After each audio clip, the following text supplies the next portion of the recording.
bright moon shines down from the clear sky. As the warmth of the sun vanishes, the dust slowly settles and the land between the fortifications bathes in pale moonlight. The pockmarked earth still steams in places where the last shells of the evening landed.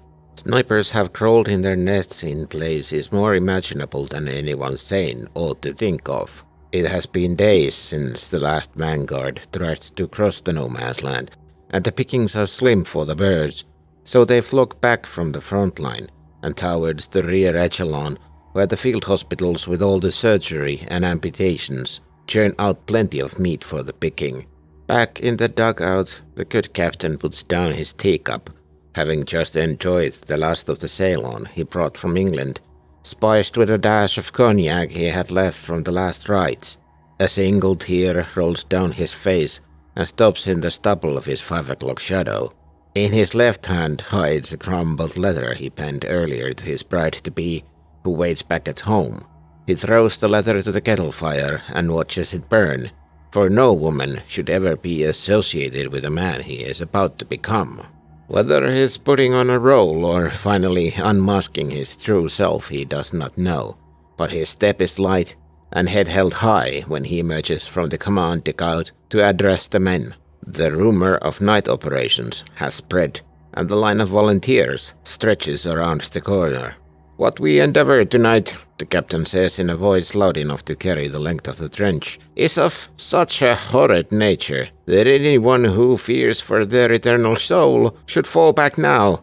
But to those who stay, I'd recommend that you forget your given name, for we are about to become such ruthless bastards that no name should have to carry the burden of our deeds. We will carry out such slaughter that even the gods' slayer angels will avert their eyes."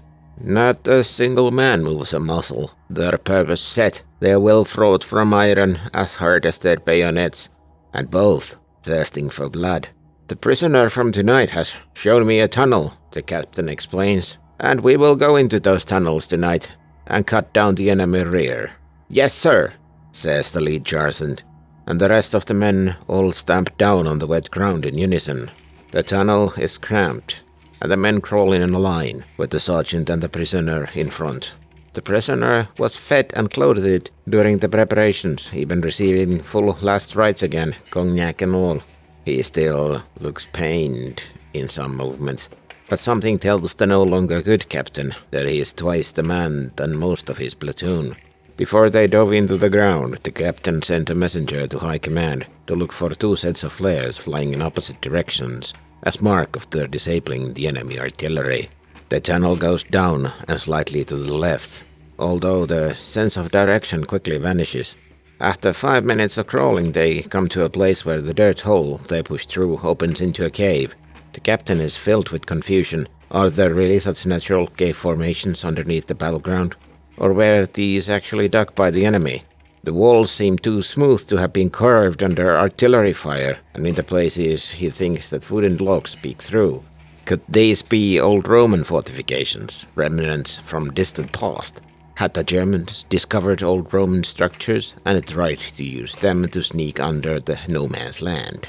However these tunnels were formed, they are tall enough to walk now, and as the rest of the infiltrators push out from the small dirt hole in the wall, the troop forms a line behind the sergeant and the prisoner.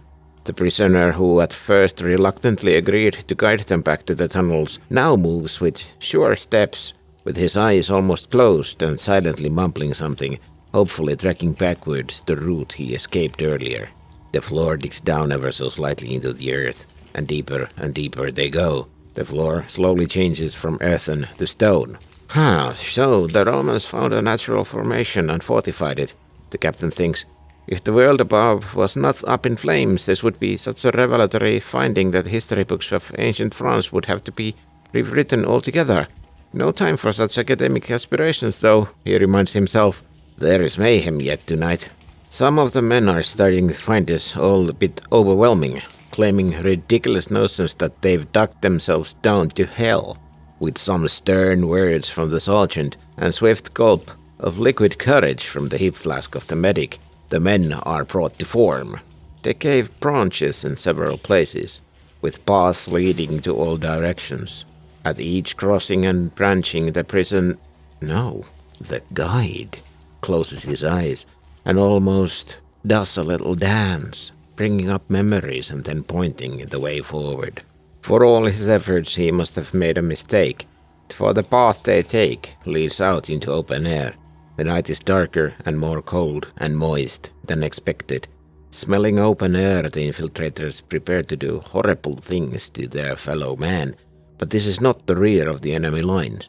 The forest around them doesn't smell of smoke or remnants of combat gas. The trees stand tall and intact. The grass is untrampled. How have they arrived in virgin nature in the middle of the most deadly war known to man? There are lights over the hill, and as they crest it, they come upon a breathtaking sight. A Roman legion, fully fortified with battlements lit by torchlight under a sky so black and full of stars that an overpowering feeling of vertigo and displacement fills the soul. In desperate panic they fall back to the cave, to wherever they came from. When the roof of the cave blocks the stars from mocking them with their light, they catch their breath. With apologizing gestures, the guide squats down, and as if silently singing, is trying to think where he went wrong. When he opens his eyes and heads further back to the cave, the men follow eagerly.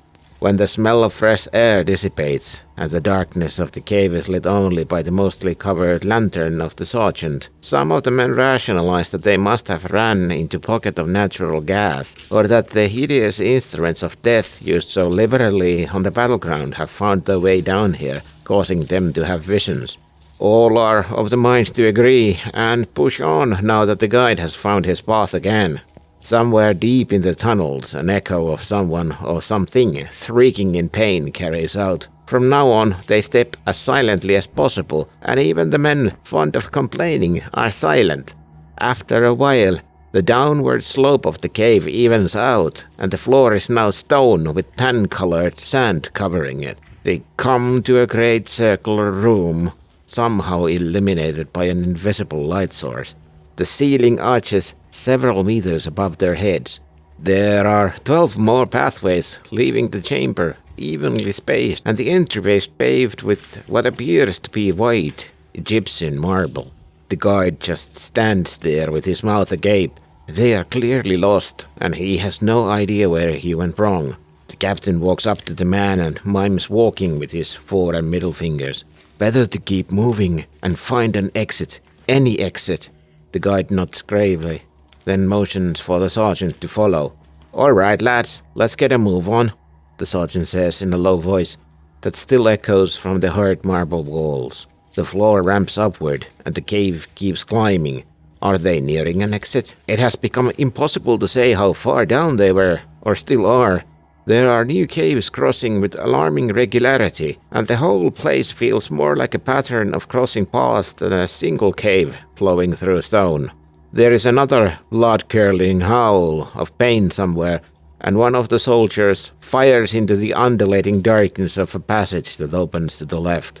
Something vaguely man-like, but more like a crawling mass of twine, bone, dried-up flesh and fabrics of different uniforms, stumbles out to the hallway. Some men flee in terror, others stand in disbelief. The self-proclaimed bastard captain shouts to the men to fire, and with that, the sergeant snaps to action. The riflemen fall in line, shoulder to shoulder, and fire from the knee, but whatever the lumbering monstrosity is, it doesn't seem to care much about the bullets that pass through it effortlessly. When it reaches one of the men, it binds itself around the poor soul. It takes the man.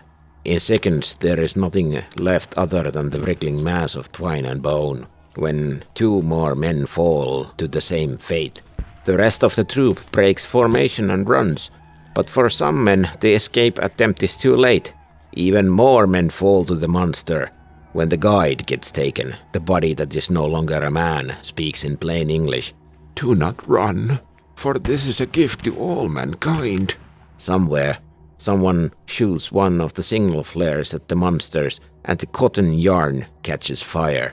There is smoke everywhere, but the air is filled with sounds of shouting and running. The troop falls back from corner to corner, turning to fire at the horrid mass following them. Each time the gift reaches out and takes what it is owed. When it is down to the captain and the sergeant, they abandon all thoughts of fighting back and start running like there is no tomorrow, for if they don't, there won't be. Suddenly the smoke clears and they emerge into the forested hillside, turning to see if the monster is still after them. They find the mouth of the tunnel no longer there. Dumbstruck, the two men climb to the top of the hill, just as the sun starts to crawl out behind the tree line from the opposite side of the valley. There the two men sit on the grass and just look at the slowly merging sun. Finally the sergeant speaks. "Captain Crossing, sir, you have a first name?" "Robert."